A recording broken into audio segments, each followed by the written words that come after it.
Whoa, just rewind and freeze! I'm no princess. I am still waiting for normal body parts to arrive. I refuse to move to and rule a country. And do you want another reason? I don't want to be a princess. Welcome to our latest episode of Hollywood Gold. I'm Daniela Taplin Lundberg, your host, here with Becca Camarada, my longtime right-hand man and head of production at our company Stay Gold Features. Hey, Bex. Hi.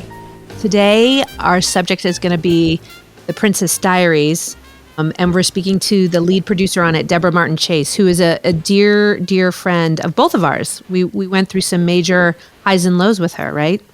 Yeah, we were with her on the set of the film Harriet, which we produced with her, and she's had quite a career. So I'm really excited to hear her tell us a little bit about her journey. She's produced a ton of movies and TV. She's worked with some pretty incredible people. Why did you choose Princess Diaries to talk with her about?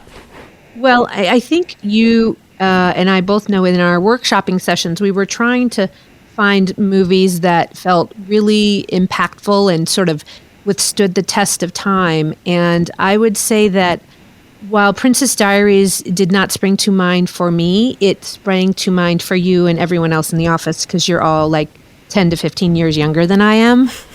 So you guys really were the ones to convince me. And then I went back and looked at it, and what a film and how inspirational. And it was the launch of Anne Hathaway's career, and Garry Marshall is just such an iconic director. So it was so exciting to sort of dive in and hear how it all came together. Well, I'm very excited to hear the story of it and to circle up with you after. Let's kick it off. Debra Martin Chase, my sister, my producing partner. We've been through the rain and the mud, been through a lot. And the glam. We produced a movie together called Harriet, and that was just something that bonds you for life. Yes. Went through probably 4 or 5 years together on that. And it was a struggle, as these movies are. But we held hands, kept our eyes on the prize, and just kept pushing the boulder up the hill. We did. And then to go from the mud and the muck in Virginia to the Oscars together was best. Fabulous. It was fabulous. The best. So we had a lot of fun. Today we're going to talk about one of your great films. And before I knew you, I was a huge fan of your work. And I would say The Princess Diaries is a movie that when I mention it, people light up. It's one of those films that really has impacted a generation of ladies and men. And you probably didn't know that it was going to have such an impact when you were making it. But as I've said with many of my guests, I want to hear the whole story. I want to hear where you were in your life, how it came to you, how you decided to take a shot on an unpublished novel, and how it all came to be, and really try to remember some of the great details and a lot of the hard stuff, because I think what we're learning is people really want to get behind the curtain and how these things actually get made, and they're so rarely easy for the truly great films. So give us a little bit of context, because you becoming a movie producer was you went to law school at Harvard, and this was one of your first big films. Yes, to both. Yes, I graduated from Harvard Law School, practiced law, but I always loved film and television. My dad, bless his heart, was the biggest film and television buff that I knew. And so I grew up in a household where we talked about movies and TV all the time. And I was that kid that spent every Saturday in the movie theater. And, I was a very good lawyer, but I didn't love it. And so I decided at one point in my life just to go for it, like to try film and television. If it didn't work, at least I tried. And you were from Texas. It wasn't like you had a ton of connections in the industry. No. I lived in Texas, was married in Texas. Right. But I'm a gypsy. My family home, Chicago. Right. I grew up in Pasadena, California, 6 through 15, but I might as well have been in New York. I mean, I knew nobody in the business. Yeah, okay. And then went to law school, college in Massachusetts, married to Texas. I mean, gypsy. So. But the point being, I knew nobody in the business. So when I decided to get into it, it was really like carving a path through stone to get there. So what did you do? I was a superdelegate, and I'm dating myself, but still. And on the National New York State Finance Committees for Michael Dukakis. Oh, my God. Amazing. And coming off of that, I got offered some jobs in politics, which I love too. And it just was like, okay, if I'm going to do this, let's go for the big dream, which is film and television. So I used that to just talk to anybody who had anything to do with the business to learn. I went to seminars and I read books. I started reading Variety and just learning how the business worked, really figuring out what it was that I wanted to do. So for 2 years, Columbia Pictures had an executive development program that was designed to bring people in from different disciplines and kind of create a more diverse group of studio executives. And I had a good friend whose sister was in human relations at Columbia Pictures here in New York. And I was going in to interview for a legal job, hanging out in her office, snooping on her desk, and saw a memo describing this program. Oh, my God. So I ended up applying. I got in, moved to LA, making no money, but it gave me an entree into the creative side of the business. Actually, it's funny. When that job offer came, literally like a few days later, I got a job offer to go to Paramount as a lawyer because they needed somebody to specifically work on the Arsenio Hall show at the height of that show's popularity. So, I was tempted because I'm like, okay, this is a secure job. Right. I'm making real money. Right. The show is like going to work for Fallon or something, now. And I was like, this is my shot to take. So Right. So you took a big risk. Took a big risk. You get to LA, you take this job. Do you quickly sort of make connections? Like what springboards you from there? I'm at a program luncheon and I get seated next to the new chairman. Amazing. Like, who, in retrospect, was one of the last of the great old-fashioned studio bosses. This was his second time at the helm of Columbia. What was his name? Frank Price. Oh, yeah, of course. He'd been the head of Universal Pictures and Universal Television. And he was very buttoned down, not the typical Hollywood studio head type. And he had a project that was based on a book that was set at Harvard about a Professor Romeo. And so, towards the end of lunch, he says, well, I have this book. If you have a chance to read it, I'd love to hear your thoughts. That was Thursday. So that weekend, I locked myself in my apartment. Oh, my God. I read the book twice. You knew an opportunity when you saw it. And so Monday morning, I called him and I was like, I had some time this weekend. Because there was no email even. It wasn't even like you could email. I had to call the office, I'm happy to talk about it. And he's like, great. I'll have you come up. Let me hear what you have to say. So I did a couple of days later. He liked what I had to say. We kept in touch. And about probably a month or so later, he asked me to be his executive assistant, which was like the big, fair-haired white guy job, right? I went with him to all of his meetings. Oh, my God. I read scripts for him. We would sit in the evening and I could ask any question that I wanted to. He just wanted me to learn. I learned a lot. I mean, I saw how all the decisions, from his perspective, the decision-making process. And then after about a year, there was a really ugly coup. He was forced out. Goober Peters brought their guy, Mark Canton, in to run the studio. I remember going into his office and I was in tears and I was like, okay, where are we going? What are we going to do? And he said, I would love to take you with me, but you need the credential of a studio executive. You need this for your transition. So he gave me a 2-year contract, officially put me on the staff as I think it was director of development. And that was the big turning point in my career. What a great man.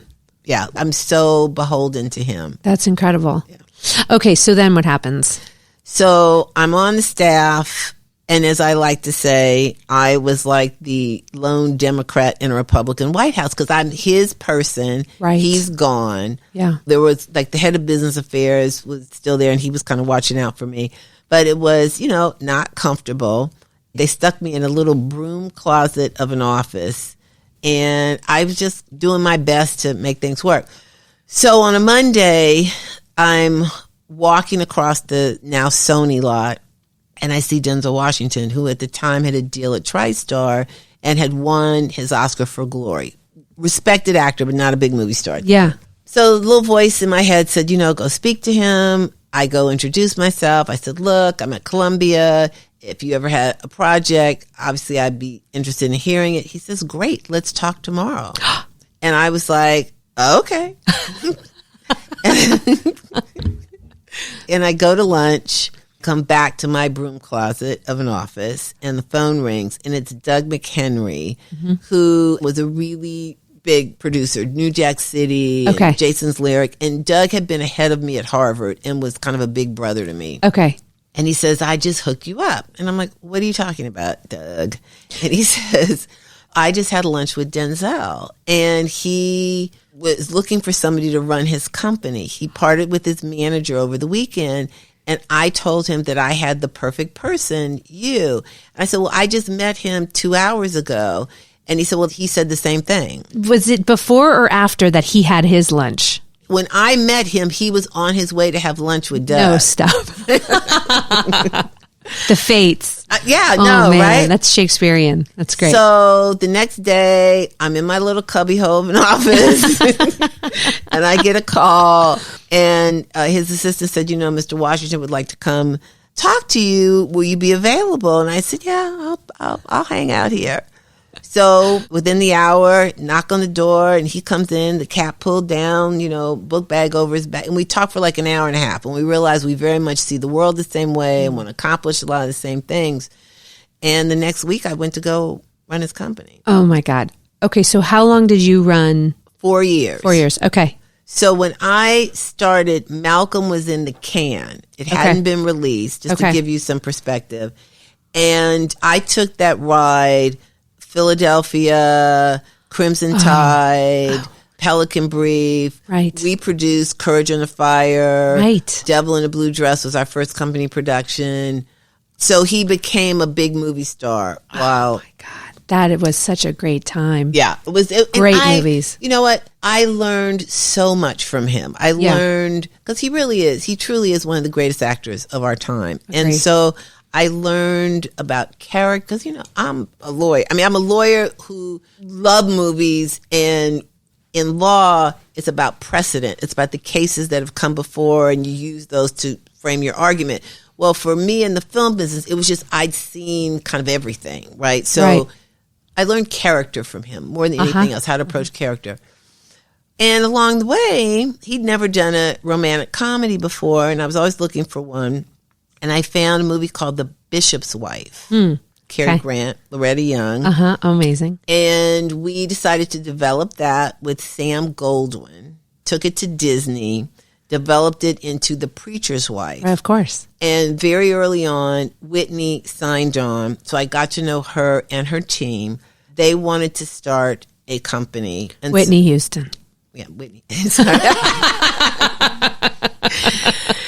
And so I partnered with Whitney, and we started a company at Disney. And was that transition from Denzel to Whitney smooth? Like, was that good? This is your next phase of life? It was, because when Denzel and I first started working together, he was worried about where his next movie was coming from. So he was very actively involved with the development. Yeah. By the time I left, he was a huge movie star. So he was at the point where he finally could choose what he wanted to do. And producing like that didn't make sense for him anymore. And I was ready to grow and take the next. So it was kind of a natural parting. Whereas music was her first love. But coming off of The Bodyguard, the enormous success of that, she and her team recognized there was a huge opportunity to build her, as they said at the time, into the next Barbra Streisand. Right? Okay. So we were on a Disney lot. And how'd you get the Disney deal? Joe Roth was the head of Disney. And when Joe Roth was the head of Morgan Creek, he was Whitney's first meeting in Hollywood. And he told her that she was going to be a huge movie star. Oh, wow. And they never forgot that. And so everybody in town wanted the deal, but they went to Joe first. Oh, wow. Yeah. That's great. Yeah. Okay. So we did Cinderella. Rodgers and Hammerstein's Cinderella for the Wonderful World of Disney, which was obviously a huge hit. also became clear to me I needed to really focus on things for us to produce as opposed to everything for her to star in, because her music career was the primary focus. Right. So because I had done Cinderella, I shortly thereafter got a call from one of the agents, and he said, I have this manuscript. I think because of Cinderella, you might like it. To be honest, the book was turned down by like 17 publishers. But, it's cute. Mm-hmm. And he said, it's about a girl who finds out that she's a princess. I said, send it over. I'll read immediately. Yeah, that's a hook. Cinderella, right? Yeah. So, real life Cinderella. Yeah. So, I read it, loved it. I took it to... So, a couple things as these things happen. Yeah.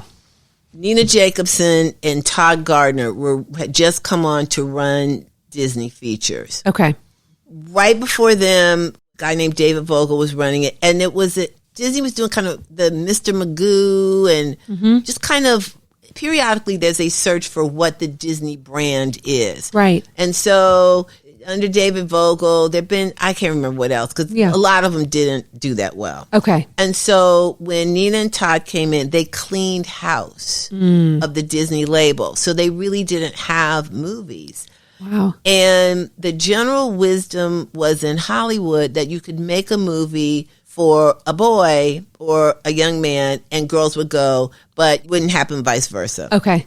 This was like late 90s? Like 99, like, okay. 98, 99. But Disney had done a little movie called The Parent Trap. The reboot of The Parent Trap. With Lindsay Lohan. Yeah. And it had been a good piece of business. They made it for a price. It did, it's all different. They had done 70, 80 million at the box office. It was a good piece of profitable business. And so they were like, well, you know what? We'll make the movie for a price. It's cute. I mean, we can see. Okay, so I got the go ahead.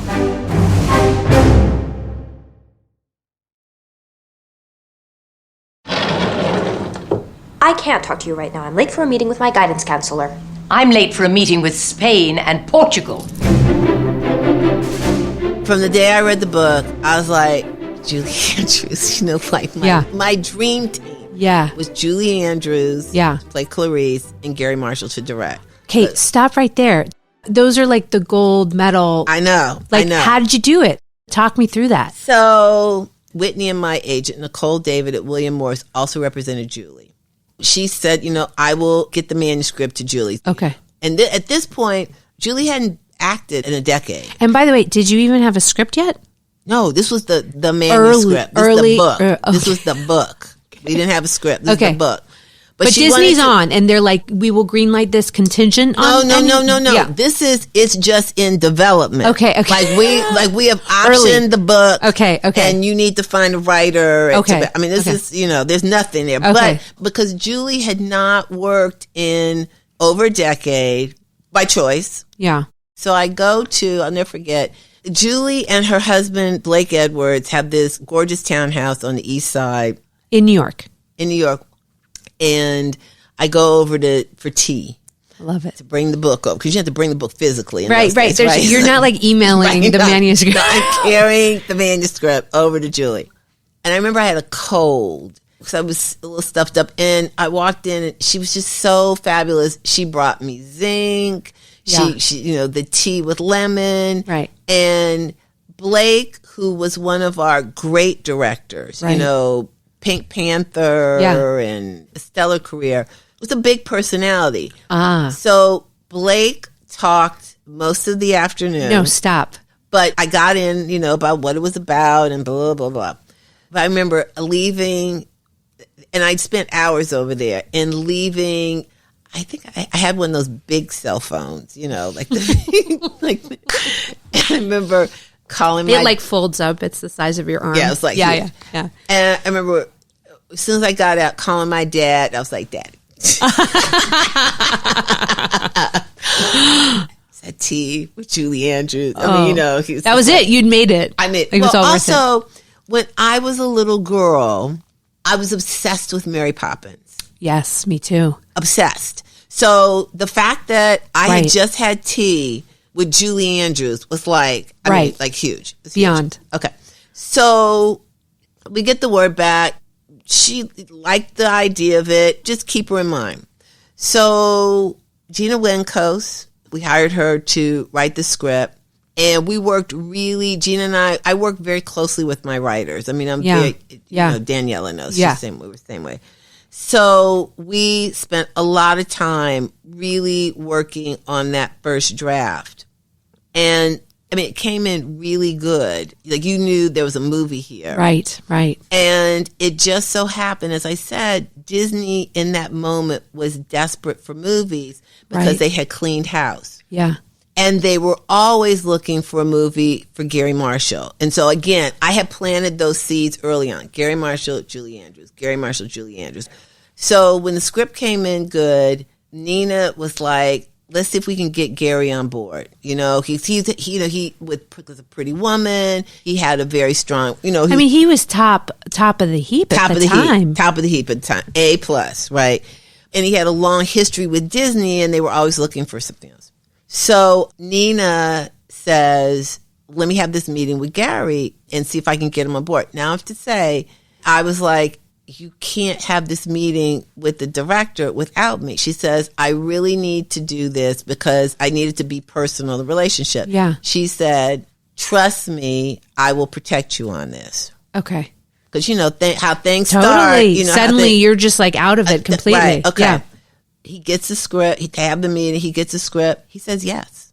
Just right away. Like, I mean, like you're like, okay. I mean, I was going to ask you, like, did they have to offer him above it? It just didn't seem like quite. It was about a younger girl. He had launched Julia Roberts. It was such an interesting. But it was a sweet, that kind of. He'd also done Runaway Bride. Yeah. So he'd had a lot of success in that area. In that space. In that space. And so, I don't know, he had young granddaughters. He had young twin granddaughters.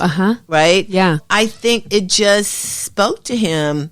And also the possibility of working with Julie Andrews, because they had been friends for years but had never worked together. Oh, brilliant. Okay. Oh, so wait, I just need to step back for 1 second. Yeah, yes, yeah. So I think when we started, Garry was like, I hadn't been in that meeting initially. Right. He wasn't expecting me to be fully hands-on. And mind you, and I didn't even realize it at the time, but I was about to become the first Black woman producer to produce a major Hollywood movie. I didn't think about things in that context, but, you know, Garry didn't think I was going to, you know. Right. I just got the goosebumps, by the way. To her credit, I called Nina after whatever that thing, it was like something, I wasn't in the meeting, I found it at one, you know, things like that. Yeah. And I said to Nina, you need to fix this. I told you this was going to happen. You need to fix it. She said, I got you. And she fixed it. Oh, wow. And then he got the message. And then you were his person. Okay. So then I was, you know, then he understood that I was going to be a real producer on the movie. Well, Deb, I just have to say, like, a brief aside is watching you produce has been so inspiring to me because you're so strong.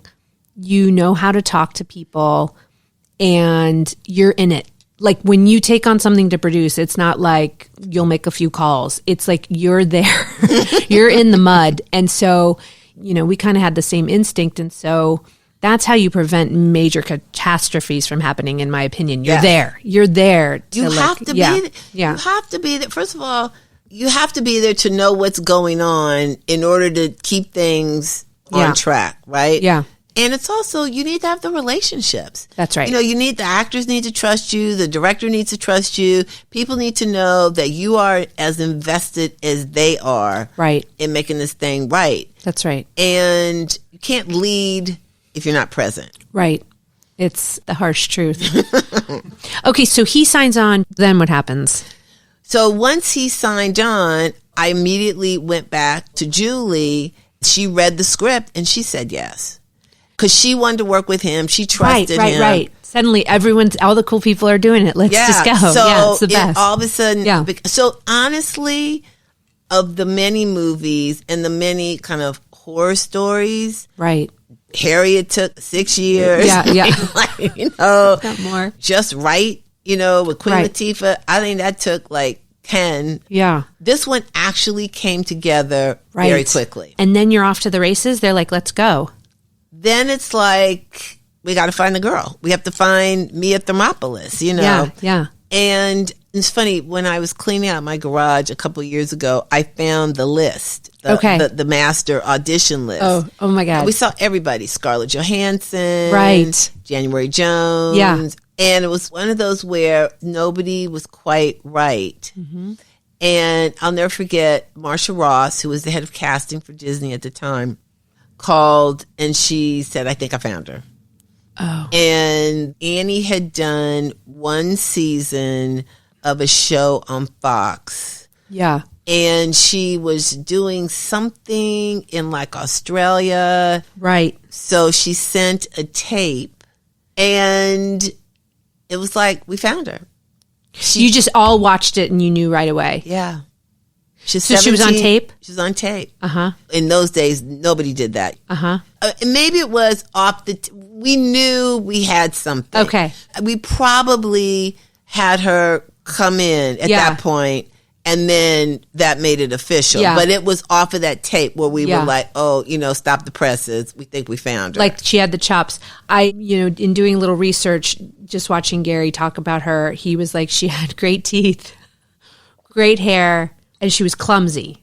Like she fell off her chair. I don't know if that's lore actually true. No, she fell off there. Well, there's a scene in the movie when they're on the bleachers. She and Heather are on the bleachers where she slips. Yeah. And we kept it in the movie. Right. Because it was just like, so. Right. Okay. But she wasn't like the lore of her was that she was like properly like clumsy and that was part of the character. No. Okay. No. No. Okay. Got it. She just, because it's also, mind you, you're looking for a young actress that can hold her own against Julie Andrews. Right. Okay? Right. You're going to want to watch her as much as Right. Yeah. So it's a combination of skills and self-confidence.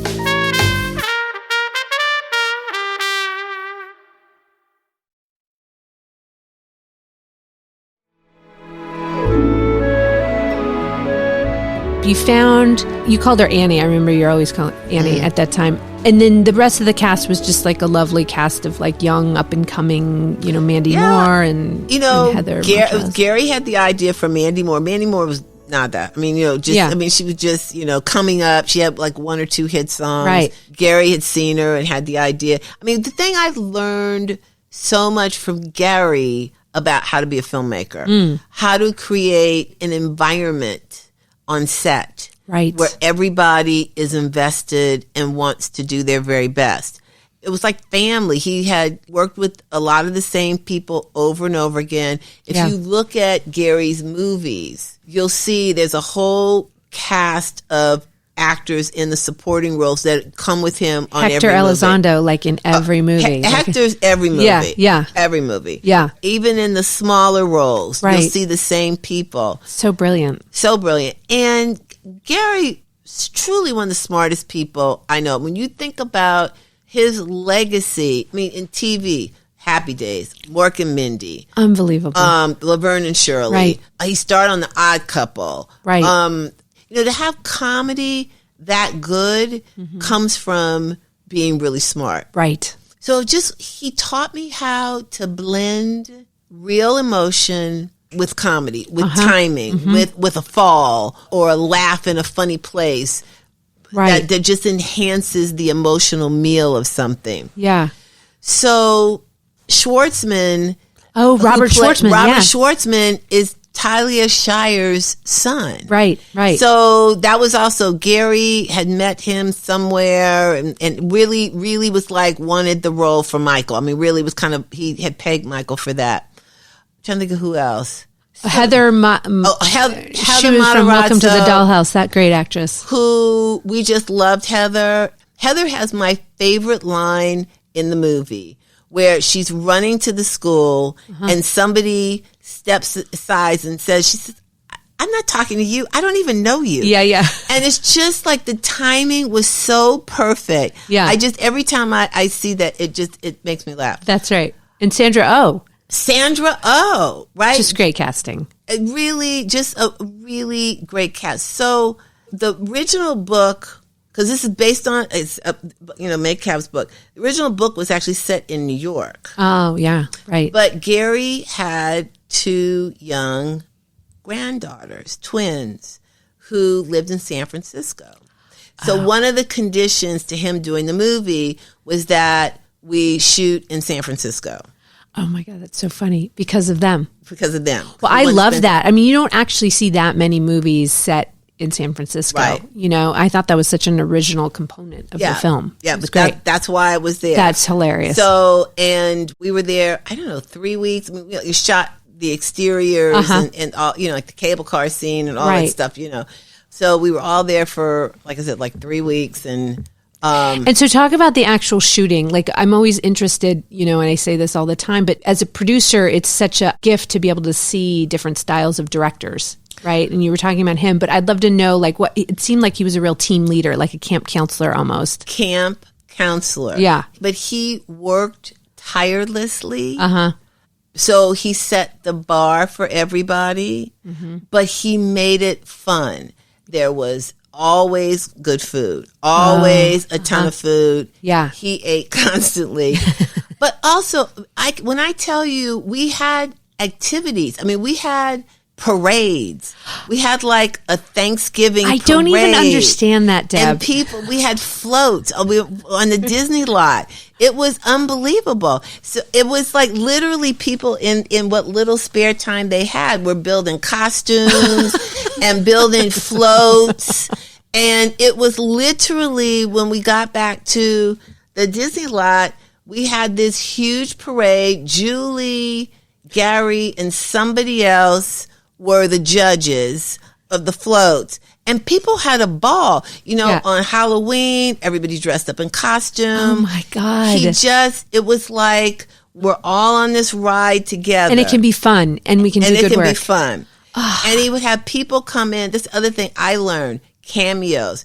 I remember there was big party scene.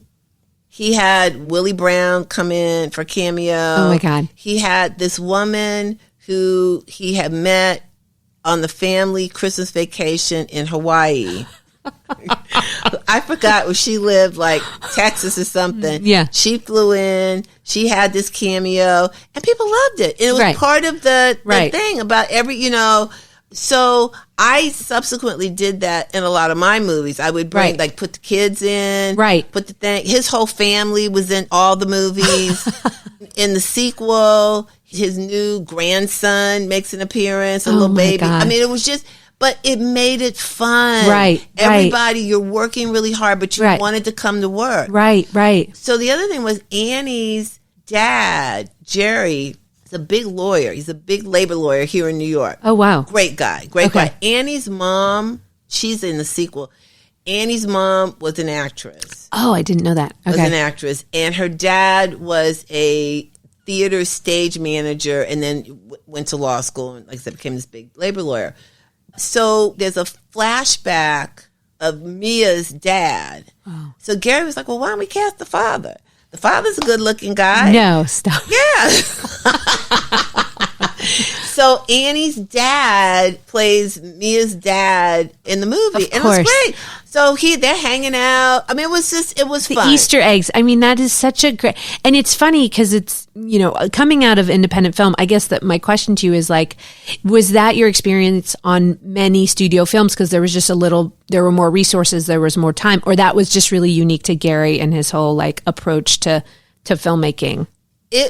This kind of, I didn't have parades on any other movie. Okay?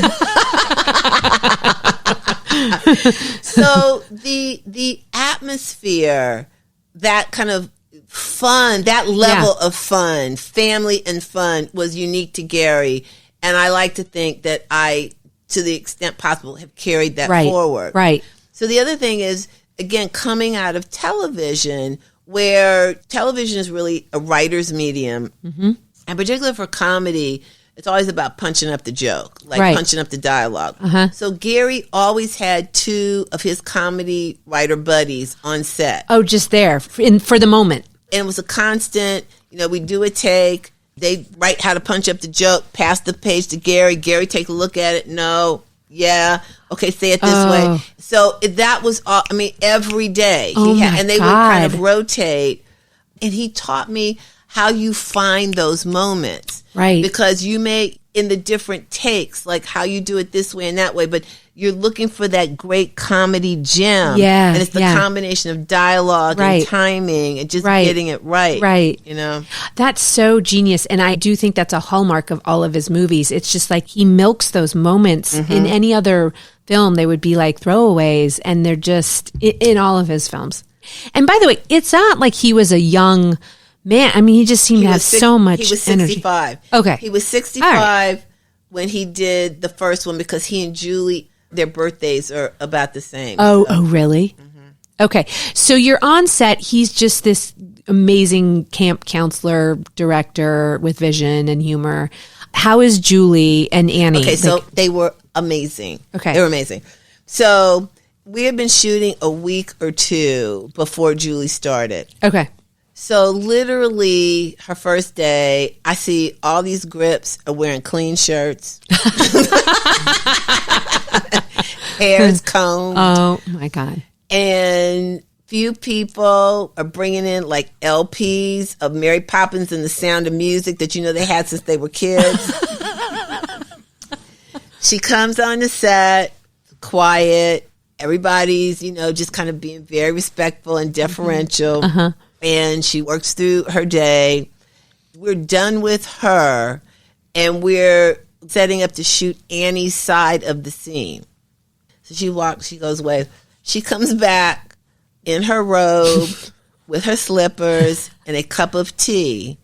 And she says, I'm here to shoot off camera with Annie. And so Gary's like, you really don't have to do this. She says, yes, I do, because I want to teach her how it's done. Right. Oh, my God. So that was it. Everybody was like, oh, okay. Oh, we Jules. worship you. Yeah. We love Jules. Jules is so cool. Yeah. And the thing about Julie is that, she's held in such high regard. And on the one hand, people think she's kind of proper. Right. But she's really Jules. Uh-huh. And Jules will put on a baseball cap and sneakers. Right. And really, she wants you to know that there's a real person there. Right. And that she's fun and funny. Right. And, make a joke about herself. Right. So she and Annie got along fantastic. And like I said, Annie just held her own from day one. She had that, you knew Annie was a star. Right. She had that confidence. She had the talent and she had the confidence. Right. And they had fantastic chemistry.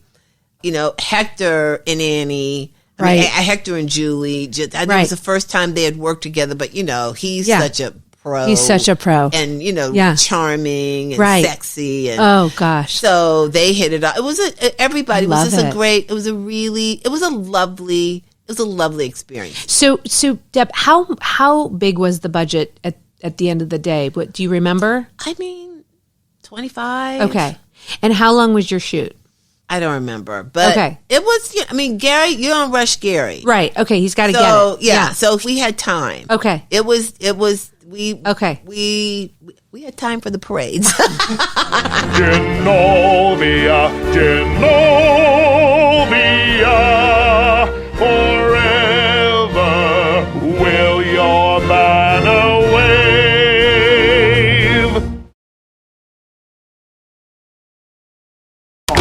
The future of Genovia is in the hands of young Mia Thermopolis.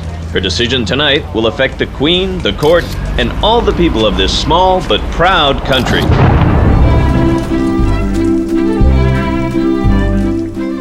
Okay, so you wrap up the shoot. The shoot's gone smoothly. Great cast. No major dramas that you can recall. No major snafus with the studio. No, they were happy with dailies. They were happy with dailies. We were within budget. Great. We were within the time. Yeah. No, it was a great shoot. So Gary goes into the edit, and when do you see it for the first time? We had our first, kind of internal screening with the producers, and it was good. It was good. I mean, it was good. It just was a good movie. I mean, it just sounds a little bit blessed from the get-go. It was a little blessed. Yeah. So, cut to in my own personal life, right when we started shooting, Whitney and my deal together ended at Disney. Oh, okay. When I finished the movie, I didn't have a job. Oh, wow. And so I started going out on for jobs. Because your partnership had ended, or she deal? didn't have a deal. So when she didn't have a deal she couldn't anymore. Pay you. Yeah. She couldn't pay me. Right. She couldn't pay me.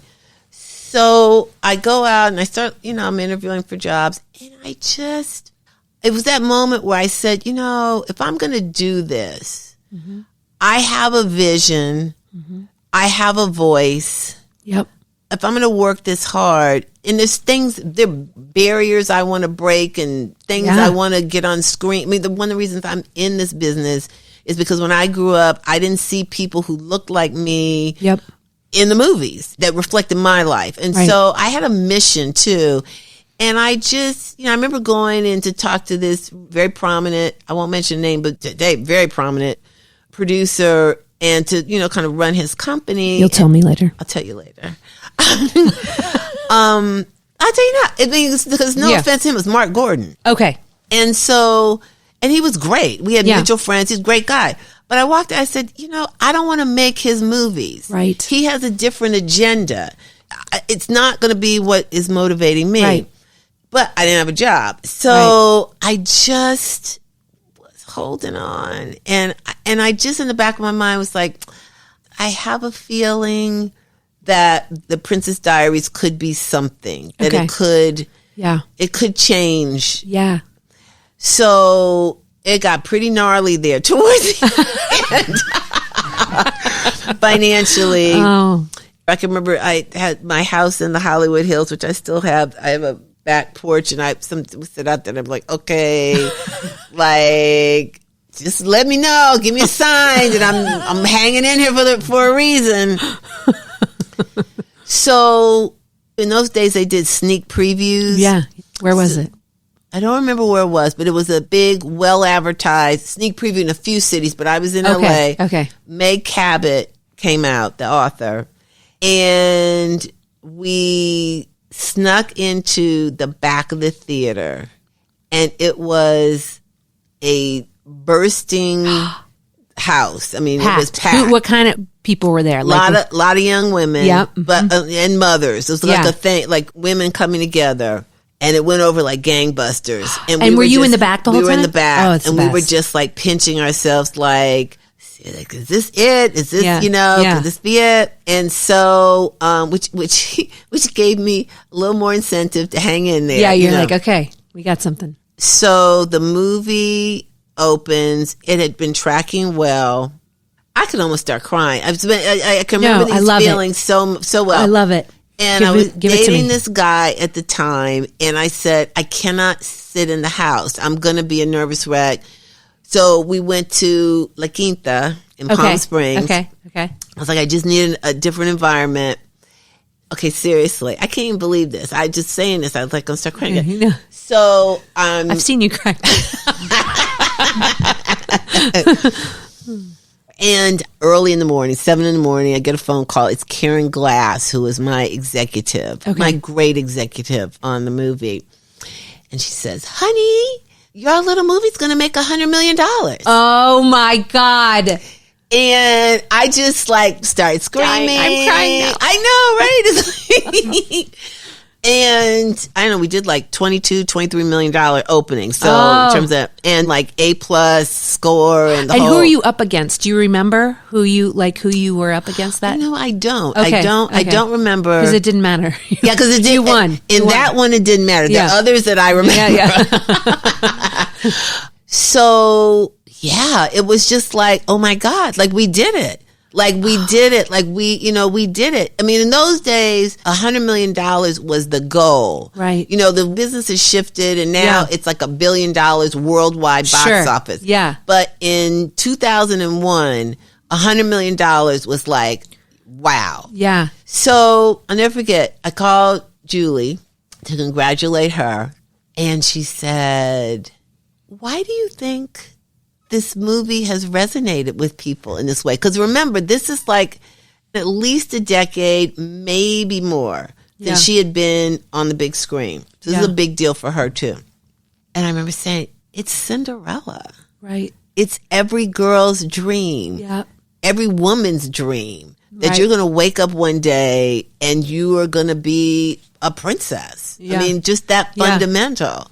So week one, you guys are winning, and the movie just continues. We opened what became known as the Princess Diaries weekend. We opened the first weekend in August. Okay. Again, in those days, August was dead. Right. But the thought was you still had enough kids out of school. Yeah. So that if you hit, you could run during the week. Yeah. Right? Right. That's Which right. is what we did. Yeah. We kept Love running every day. I love it. And clearly people were going back. And Yeah. Yeah. Cut to my own personal situation. You didn't finish that. Yeah. I'm like, okay, so the movie opens. It's a hit. I'm about on E in my bank account. It's oh my like, God. oh my God, dude. So Mike Ovitz had left CAA and gone to Disney. Oh, right. Right? It's like the whatever COO or whatever the title was, and brought a lot of his big clients to Disney, and they were making all of these deals. So by the time the movie opened, Ovitz had gone, because it was like 18 months or something he was there. Oh, he was done. And they were cleaning out a lot of those deals. Okay. Because they just given them kind of indiscriminately. So my agent goes to Nina and says, look, the movie, is done well. I think she went right before it opened. And Debra needs a deal or something. And Nina was like, look, she's great. I'm appreciative, but I just can't. I'm cleaning out these deals. Politically, I just can't bring another deal. She started, I think, right after the sneak preview when it was looking good. Okay. She's out about, I can give her let her use an office and give her a phone and pay her phone bill, for a few months. And that's probably the best I can do right now. So movie opens. Nicole, Monday morning, calls again. Nina's like, look, again, my hands are tied. So the second weekend, we do really well. It's clear we are definitely making $100 million. So that Monday morning, I get to my office, and Nina has called and wants me to come to the office. My heart's jumping right now. So I go to the office. Again, I might cry. She says, I'll never forget. She said, my child was sick Saturday night. I'm on the floor. I'm trying to get my child to go to sleep. I'm thinking about you. And I'm like, you know what? This woman delivered for me. Oh, my God. Delivered for the company. I got to take care of her. So she says, I'm giving you a deal. Oh, my God. I'm going to do a huge press release. I'm going to put the strength of the studio behind you, and you just go for it. Oh, my God, Deb. It's funny how the things happen. So in that moment, neither one of us realized that we were making history. She made, became the first black woman producer to have a deal at a major studio. And that wasn't even in her mind. She just wasn't in her mind, wasn't in my mind. Yeah, You it's funny. I was at ABC when Channing Dungey became the head of ABC and became the first black woman to head a major network. Yeah. And towards the end of the day, I finally connected with her. Because it all came out like, oh, it's the first, whatever. Right. And she said, I didn't even realize it until this afternoon when I started reading the press. You're not thinking about that in the moment. You're just doing your job. You're just doing your job. And, it's like all of a sudden, wow, Wow, what a journey. So, Deb, as you look back at the Princess Diaries, which I assume, Sisterhood made so much money too, but Princess Diaries was bigger. Was bigger. Sisterhood was, and I loved that movie too, but Princess Diaries was just a big deal because Princess Diaries and Legally Blonde were the same year. Oh. And that changed Hollywood. Right. Because all of a sudden it created that genre, let everybody know that it was marketable. So all the slew of movies that came out afterwards were because those two movies had been very successful. That's right. That's so incredible. And it positioned me as like the girl producer, right? And that's why I got, Kevin McCormick called me and gave me Sisterhood of the Traveling Pants. Right.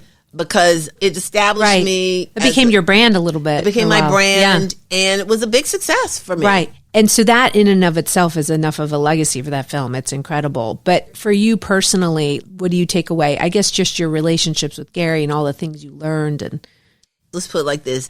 It's hard to find a female in America over a certain age that has not seen the Princess Diaries at least once. Yep. So that's huge influence. Yeah. And in many cases, the girls that were of a certain age during that period, it was their life. Right. They watched it over and over and over. Yep.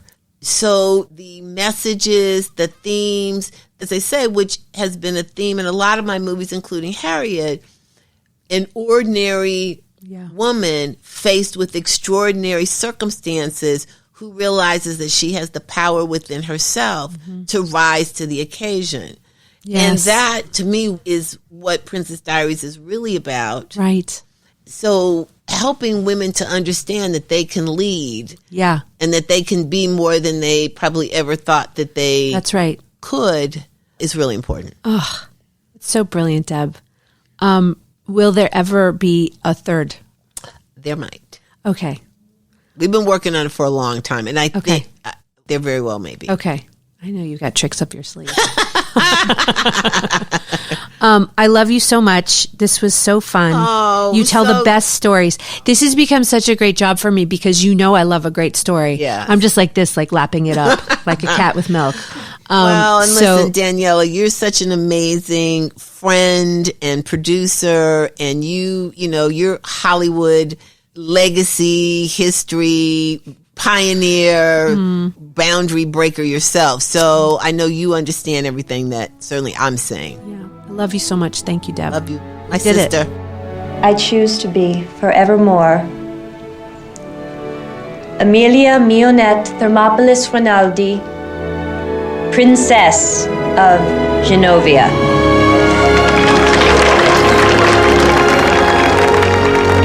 So, Bex, that episode, man, really, it did all the things that the movie did. It tugged at the heartstrings. It made me laugh. It made me cry. I really had no idea how Debra got to where she has gotten. Like, her path was so circuitous. And I think so often people who want to get into film, they just want to know how successful people got into film. And Deb's path was so random and amazing. Well, firstly, this was such a special episode for me on so many levels. You know, one, just having worked with Debra so closely on Harriet and getting to see firsthand how incredible of a producer she was, even as we were all, knee deep in mud at 3 a.m. But then just getting to hear her talk about Princess Diaries as well, which, as you mentioned, was, especially for women in my generation, such a seminal movie. It really was so impactful. We were, at that time, so vulnerable. Young women feeling awkward about ourselves and in our bodies. And so getting to see Anne Hathaway be this hero who starts out clumsy and awkward and shy. And especially for me, she had that huge, big, frizzy hair at the beginning of the movie that I had in high school. And so seeing her go from that to becoming a leader was so transformative for me. Yeah. I mean, it's so funny that you mentioned the way that Annie Hathaway in the movie, I'm going to call her Annie just because Debra does, but the way that she really blossoms and becomes the best version of herself. And it sort of felt like on this film, Deb did the same. Like, she sort of stumbled into Hollywood, was really driven, knew she loved movies, but was a lawyer. That was what she was educated in. And then she sort of just worked her way up. And I think The Princess Diaries was the first film that she carried on her back and navigated the studio world and Disney, which was not an easy thing. She was the first Black producer with a studio deal at Disney. She was such a pioneer in her own way, but she really just wanted to make great film. And so I think that her story is as inspiring as the story of the movie itself. Her bravery and her boldness was what really, really stood out to me. She just walked up to Denzel Washington on the lot and just started a conversation with him. The confidence and taking risks on herself was just so inspiring to me, and it's paid off for her in spades, because she's just so hardworking and so talented. Yeah, I had no idea that she was the first Black woman to have a studio deal. That blew my mind. I will say, like, that sort of bravery was the thing that I responded to when we were making Harriet. You know, I think to be like a great producer, and I've observed a lot of great ones, but to be a great producer, you can't be afraid to have those difficult conversations, like in person. You know, like in our business, it's so easy to like break up over text. I heard the other day of the son of a friend of mine broke up over Snapchat, so like they could never see the breakup again. And I was just like, we're living in this world where no one is brave enough to have the hard conversations in person, and she's not afraid. And so that, I think, is the thing that I really took away from this episode, and also just being around her and producing with her.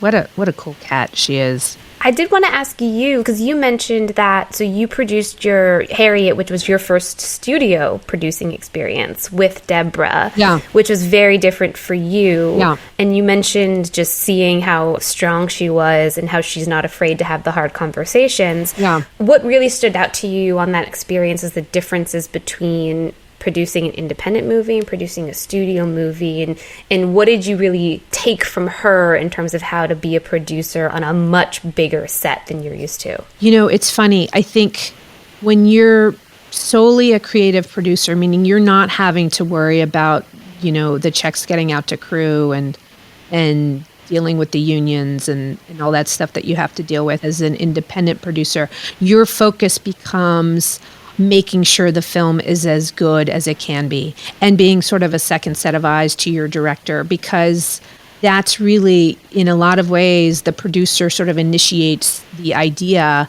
and the director is the one, obviously, to carry it out. But obviously, on many movies, it's initially the producer's concept and idea of what something could be. And so Deb was really just watching dailies and sitting by monitor and whispering in Casey's ear and making sure the sets looked the part, and making sure that Harriet, when she had just come across a river, was wet enough, you know, things like that. It just being that sort of second set of eyes when you're only tasked with being a creative producer was such a joy. But it also is a lot of hard work. You know, you can't just show up to set and expect everything to be hunky-dory. So I really took that from her, because I think so often when I'm independently producing, I'm so worried about making sure that the ship is running and people are getting paid and the crews are working together nicely and the unions are happy and all this stuff. And so I sort of don't get the chance to sit by my director as much. So that was such a joy to be on that movie and work with Casey and Debra, who are also such pros. You know, they've made so many movies. And so things don't upset them in the same way that maybe they do for less experienced filmmakers. So that was also a joy. It's like, we're just making a movie here. It's all going to be fine. Well, that was so fun. It's so fun to download these things with you. Debra was such a fun one because we both know her so well. It was great. If you guys have any suggestions for movies you want to hear about, please DM us on our Instagram at Staygold Features. And we look forward to hearing from you. Thanks for listening. See you next time.